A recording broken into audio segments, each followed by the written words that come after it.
Welcome back to the Pulse. Now, a high-powered delegation, parliamentary delegation, is heading to Australia this week to investigate claims of some 65 Ghanaians heading for the Commonwealth Games in Australia who are either stranded, detained or deported from the host country or other transit countries such as Singapore. MPs on the Youth and Sports Committee are cutting short their holidays to travel to Australia for the probe and other matters. Sources say the Australian immigration authorities became suspicious when some of the individuals who were traveling as journalists could not justify the purpose of their travel, nor could express themselves in English when they were undergoing immigration formalities at the airport. According to one report, and I quote, "One of the detainees who spoke with this writer before his mobile phone was seized said, 'We are about 40 here and we have been packed in a small room. We are being interrogated and some of us have already been processed for deportation tomorrow.'" Unconfirmed reports say Ministry of Sports in Ghana fronted for visas for more than 73 individuals whom they declared as journalists and charged them fees ranging from 15,000 Ghana cedis to 22,000 Ghana cedis, so they could flee to greener pastures once they had entered Australia. That's a wild allegation. We'll bring you some official information on that shortly, but this afternoon we're learning MPs on Parliament's Youth and Sports Committee are having to come out of their holiday to deal with this matter. Komla Woyome is ranking member on that parliamentary committee. We'll speak to him shortly, but Ridwan Ibrahim joins me in the studio. Ridwan is editor of the sports desk. Ridwan, good afternoon. Afternoon, what Aisha. more do we know about this fraud allegations? I think this is a heightened allegation. It's been customary to games or multi-sporting events, just like the World Cup, just like any big, tournament or competition. We have fans, travel alongside. I think what has made matters worse in this case is that we have people parading or just claiming to be journalists, which in fact they are not, because every journalist, can at least mention the name of one of the qualified athletes for the games. But in this case, that's not to be. And so the immigration officials in Australia were alarmed by the number and also the inability for them justifying reasons why they've traveled with a team. And so that puts the whole issue on red alert, and the red flag was raised, and that has sent the signals back home. I must say that in my years of practice, we've often seen fans travel, but maybe this is the highest form, and this has gone the wrong way. We know Australia is huge. Australia is big with a lot of opportunities, and people would like to take advantage of the situation. What we were worried initially was about the issue being labeled as journalists deported from Australia to Ghana. We thought it was wild, and that needed a bit of investigation. So we're happy that the Parliamentary Select Committee on Youth and Sports has decided to probe the matter and come to a conclusion as to the background of these people, the identities of these people who actually carried them, who carried how them. They got to. For now, we just don't want to be part. It's a bit dicey. It's a bit dicey. I don't want to get involved. And I think that we should hear from Komla Woyome, who is a member of the parliamentary team that is going to Australia to investigate. Good afternoon to you, sir. Many thanks for your time on the Pulse this afternoon. Yeah, good afternoon to you and also to the police as well. So first of all, tell us if this news comes to you as a surprise. Well, actually, I got to know our facts a couple of days ago, and not too long after that, there was a retraction of claim, and so the veracity of the issue is not clear. It's fine now, and it remains an allegation for now.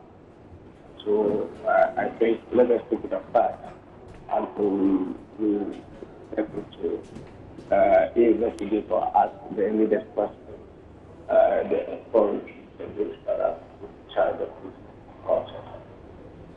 Honorable, we understand a Ghanaian journalist who's managed to get clearance says he's afraid to even step out of his hotel room for fear of being deported. Anything you intend to do as a committee immediately to ensure they feel safe to remain in that country for the period of their work?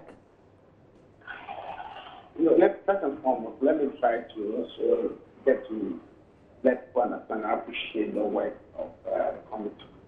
As part of our oversight, it's important that we get to know and understand what the executive, especially the secretary team, does work. And so it is appropriate and okay to say that we would want to, as a matter of urgency, go and delve into the allegation and come up with a path to let Ghanaians understand what the issues are. And that I think we will do. And so we will go in and we will try to understand what went wrong or what went on and how some of our own have been treated or have gone through some kinds of treatment in the hands of the authorities there. Rightly or wrongly, we will appreciate to maybe go into all this and let the general public understand what is exactly there. And so, until then, it's difficult for one to say that what we are hearing are exactly what happened. And so, for now, it's still a bit yet for one to just conclude say that the allegations that have been leveled at people for probably some action or inaction. So my principle, I would want to delve into it and then come out with a fact. Honorable, you've been on. It's worth going into to alleviate it. You've been on this committee for some years now. Has any case of visa racketeering ever occupied your attention? Not that I can remember. Not that I can remember. No, not exactly. Since my kids, I got into Parliament in 2009, and embarked on several oversight work of several participation of Ghanaian athletes and footballers in various tournaments across the world, all over the world. And there were people that are actually spectators, both traveling from here and also across various countries to watch their matches. I have never heard of any of such that any official has been involved in anything such as this. Honorable, I'll have you hold for a second. Let's get some explanation from the Youth and Sports Ministry right now. Pius Hajide is the Deputy Minister for Sports. Good afternoon to you, sir. Good afternoon, madam. How is the ministry reacting to this news of visa racketeering? Well, news of visa racketeering, it sounds rather scandalous, and we are surprised at the ministry over such a report. At this moment, they are quite unsubstantiated. Personally, it is difficult for me to even believe them to have occurred, because I, for instance, was mentioned, my name was mentioned, I am told, by a network in Kumasi. A few hours later, the network came to retract the story and to render an unqualified apology. I have since spoken to the gentlemen who were behind the story, and they sound quite confused about what happened, and they kept telling me that, Honorable, we are sorry, we just heard stories, we thought that you should draw attention. So at this point, we are not able to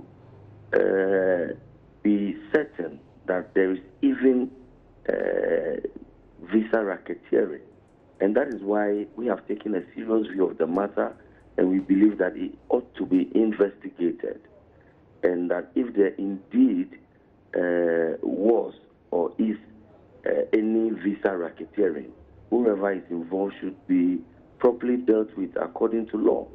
But I'd like to quickly also put on record that the Ministry of Youth and Sports does not handle accreditation for such international tournaments. These accreditations and visa facilitations are normally done by federations. In the specific case of the Commonwealth Games, it was done by the GOC, in this case acting as the Commonwealth Games Association of Ghana. They have a chef de mission who is responsible for all correspondence and communication between Team Ghana and the organizers. And I am informed that they handled accreditation and visa acquisitions for all of our athletes, our officials, and coaches. I am, however, also aware that they did not handle accreditation and visa acquisition for journalists. Neither did the ministry. We have a process at the ministry. If we want to facilitate or sponsor people, we apply to the embassies. We don't use the games organizers' platforms. We apply to the embassies. We write a letter to Foreign Affairs for a cover letter. In the case of the Commonwealth Games, we took a decision not to sponsor journalists, and so we did not write letters to cover even a single journalist, and so we did not sponsor even a single journalist. My understanding is that these journalists applied to Goldoc. Goldoc is the organizers of the games in Australia. And so journalists applied independently to the event organizers, got their accreditations, and used same to acquire visas without any involvement at all of the Ministry of Youth and Sports. I am told that in one instance, a journalist, having gone through this process on their own independently, got to Australia, and when interrogated, he said he was a journalist and a photographer. But because he was not carrying a camera or a recorder, the immigration officials felt quite dissatisfied about his claim of being a journalist, and so refused the gentleman entry into Australia. That definitely cannot be the doing of the Ministry of Youth and Sports. We have taken a serious view of the matter not because we are involved in their visa, but because we think that for any Ghanaian, whether he went on his own and applied for his visa independently, once he has challenges, we think that as a responsible government, we should rise up to the occasion and try to see how we can mitigate their situation and find solutions to their challenges. It should not be interpreted to mean that we were the ones who were facilitating their travel or we were in the know. We don't have any records at the ministry of anybody even informing us that they are journalists and that they are traveling to cover the games. And so this involvement of the ministry and even my good self in a so-called visa racketeering scheme is rather surprising, and it must be investigated. For now, it must be put on record that these are Honorable. So, what do you say about claims of 15,000 to 22,000 paid to facilitate this travel? Well, should we see that also as unsubstantiated? Well, I think that I just reported to you that the story was retracted and an unqualified apology was rendered to my good self because my name was mentioned. And the gentleman came out to say that it was a figment of his own imagination and he made the story up. Whatever his motivation was is another matter. But the gentleman has admitted that the story is untrue and that he published it to dent my hard-earned reputation and the reputation of the Ministry of Youth and Sports. Whatever his motivation, we can interrogate later. But wow. I don't know if you are aware of that apology and retraction. Otherwise, I believe that it should take precedence over the earlier story, which clearly, in their own words, was maliciously fabricated to dent our image at the ministry. All right, many thanks to you. Honorable Pius Hajidi is the Deputy Minister for Sport. On the other line is Komla Woyome, who's a Member of Parliament and a member of the Sports Committee. If you're still there, Honorable, when are you embarking on this journey? Yeah, we are putting our documentation together, and maybe anytime soon we'll be moving to go and see exactly what the situation is over there. And that's when we come back, we will report to the nation. All right. Many thanks to Honorable Komla Weyome there. We'll be monitoring events. But Ridwan Ibrahim, how does the explanation from the ministry come across to you? You know, let me try and break it down or summarize whatever he said. You know, the first publication, which I'm privy to the first publication, and the retraction and apology to himself, that's pious. And so I understand the matter, you know, to some extent. Okay. What he's trying to put across is that those who are in Australia or who've been deported from in Australia, you know, they didn't facilitate it, because if the ministry was going to facilitate, it will be on an official letterhead. They will officially communicate to immigration officials that we are sending funds to the tournament, and so that will be properly documented.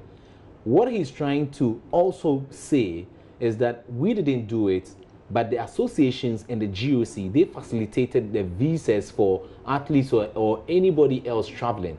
So if there are question marks surrounding a person's, somebody's mobility, then it must be from either the association or the National Sports Council or the Ghana Olympic Committee, because they dealt with the supporters, or they deal with outsiders. And not the ministry. And not the ministry. Okay. You know, the first publication, I think what is true is that people have been deported. That is they true. They masqueraded as journalists. That is true, or pretending to be journalists. But that is it true. must not be linked to the ministry is a problem. The payment is true because, you know, from, like I say, from years of practice, we know that anytime there's a tournament, and those traveling around, some of these things. You know, remember, let's not go back. Sorry, I failed to bring the document, but years back, when the deaf football team traveled to Australia to play against the Australians, they realized that majority of the players on the pitch were not deaf, as it were.